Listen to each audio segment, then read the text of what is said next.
So that you're doing, stroking and patting, don't, because you're telling them, good dog, that's what I want. So we put little Karma at the front because she's more nervous. So loads of encouragement, try not to drag her, but loads of encouragement, but obviously she's not going to move, you have to give a little nudge on the lead. So we want her to feed off you that there's nothing to worry about. That's the scariest one. This one's not too bad. The white ones might shout at you. I know, the gobby. So this is where you have to do your best to keep your dogs quiet because they can trigger other dogs. Dogs will mirror each other. Just keep walking. Careful. Oh, did you slip then? I did, yeah. Yeah, watch, get on the snowy bit. You're better off on there. Keep going. If one stops, just go wide and past. I know, he's just like, why are you screaming at me? I just want to be your friend. Yeah, he does, yeah. So see, this one, who is it? Karma? Gandalph. Oh, I get mixed up with names. So Gandalph then, he lunged, which caused him to lunge. And this is what I say, dogs mirror. Like I said, dog's got 180 million scent receptors in its nose. When they're sniffing and pulling you to a scent, they're literally trying to follow a scent. That's it, just keep walking, encourage your dog. So when the lead's nice and loose, praise them, good, just keep going. So when she stops, just keep moving forward with encouragement. So rather than drag her forward, do almost little pops on the lead as though you're tapping her. Good girl. Go. So for the video, how long's she been out? Just a day or two? Oh, yesterday. So yeah, this is literally like a second day out. So it's a big scary world to her. Come. Good girl. Anything that really spooks her, you can give her a few seconds to look at and then we encourage her. But yeah, with her, because she's so nervous, definitely don't allow people or other dogs to approach. Now, what happens when you're out with your puppies, you're going to get people all wanting to stroke your puppies. The answer is no. You're going to get people saying, oh, it's all right, it's friendly, my dog, it's just going to come and say hello. What you're going to do is tell them to get the dog on the lead, and when they ignore you or throw you a load of abuse, you're going to put your foot up in front to protect your dog and block their dog. Because, for instance, with her, if another dog runs up to her, it's going to frighten the life out of her. Anything that happens traumatic to a dog under 16 weeks can stay with them for life. Right. So everything I'm telling you is to advocate for your dog. So no, I don't care how friendly somebody's dog is. Your dog doesn't need to learn the value of dogs, and it doesn't need other dogs, over social dogs, jumping all over it. Come on. On her nose, and then either feed from your hand or drop it on the floor. So we're going to do a mix, and this is going to introduce your dog's nose to your hand. So the dog's first primary scent is its nose.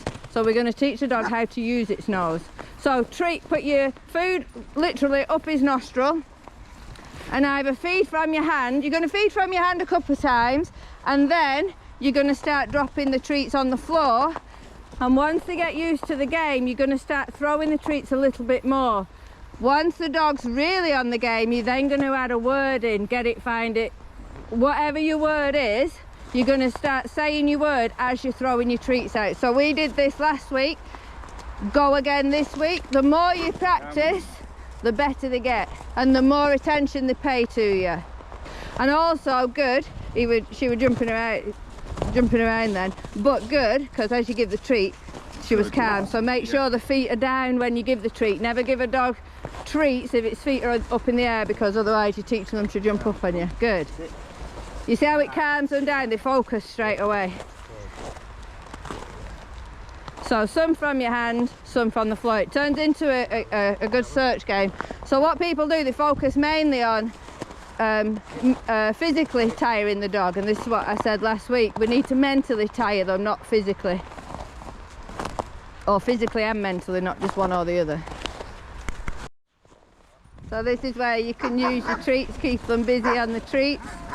Put a treat up his nostril and turn him away from the trigger, which is the dog.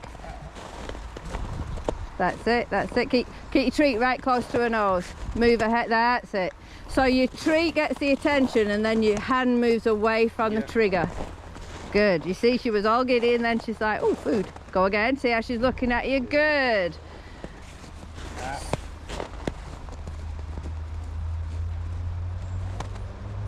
So you're better off dropping it rather than placing it, because when you drop it, she can see it then.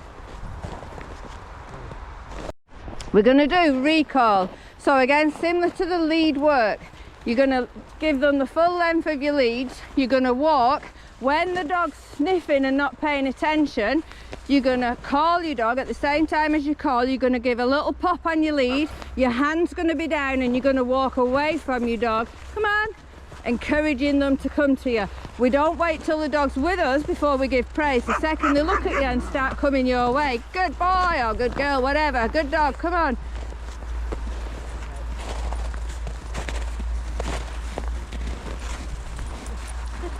If she chooses to follow you, that's even better, so just randomly pay her, or give the toy, do a quick game of tug and get the attention there.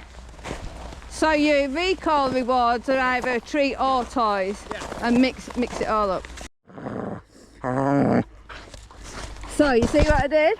Held the toy still and covered the toy with the majority of my hand, but then because he's growly, you want to watch that doesn't turn into resource guarding. Good. So we wiggle. Wiggle. Woo! Claim. Good. Yep. Then release and give it them again. Yeah. Hold. Yep.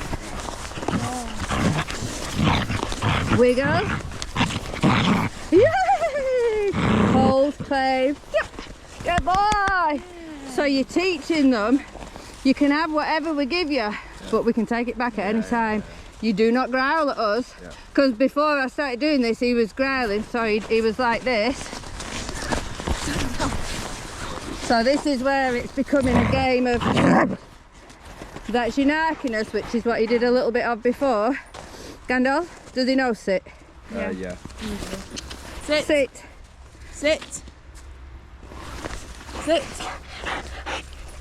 Good. Yep. Sit. Sit. Yep. So you can use it in that way as well. Give him the obedience he knows. When he does it, whoosh, you can have your toy. So get him back on it. Let him have a tug, let him win occasionally, and then both hands over it. And watch, make sure there's none of the toy sticking out, because he's just going to let go one bit and grab it at another. And then you inch your hands closer to his mouth, keeping the toy still, and take it off. And then, good. And then the more you practice, the better he gets. You're then going to start adding the word. So we never start saying leave, leave, leave, because it doesn't mean anything. We have to shape the behaviour we want and then add the word. So yeah, when he's on the lead and he tries to do the no, you're not having it, just grab the lead and take the toy, that's it. And then, like I say, you can get him to do a sit and then give the toy as a reward for that. So then your obedience overrides the excitement. And take it off him. I've never done that before. He's never just stopped growling, has he? Good. Give it back. So we always swap. If we just take off them, then they're going to still think, well, you're not going to give it. So when the game's finished and the toys you use are only outside toys, they don't have these toys in the house, they become valuable because they're only outside toys, and they won't get them on every walk and they won't get them for the full walk. They'll get them as and when you use it. So when you finish with the toy, you then swap. The toy goes in your back pocket or wherever, out of sight, and as you move in the toy, you're giving food to swap and then go into the food throwing game that we've just been doing. Good. So the more you wiggle, the more, because dogs are predators, so anything fast moving is game on.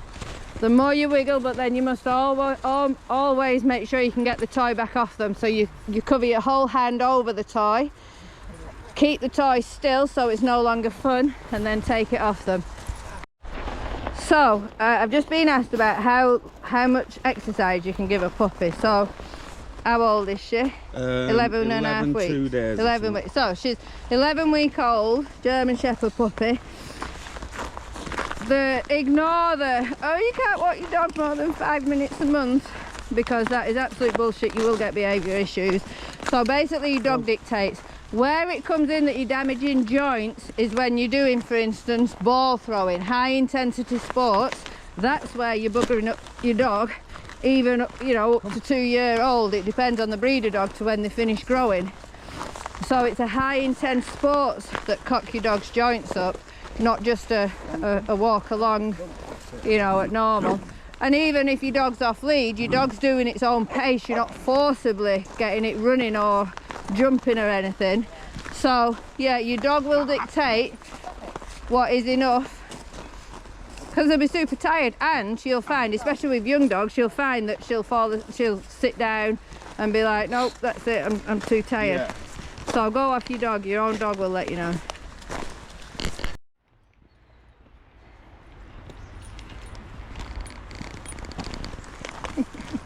No. So your dogs are going to react at these dogs. These will join in with the barking. Yeah, what's this? Keep on going, keep on going. So there, she turned away off the treat too soon and looked at the dog. Yeah, it's because the Jack Russell was pulling out to her. But like I said, dogs mirror, so you see the spaniel's lunging and barking, so Gandalph's lunging and barking. He's well cocky, Gandalf. Come on.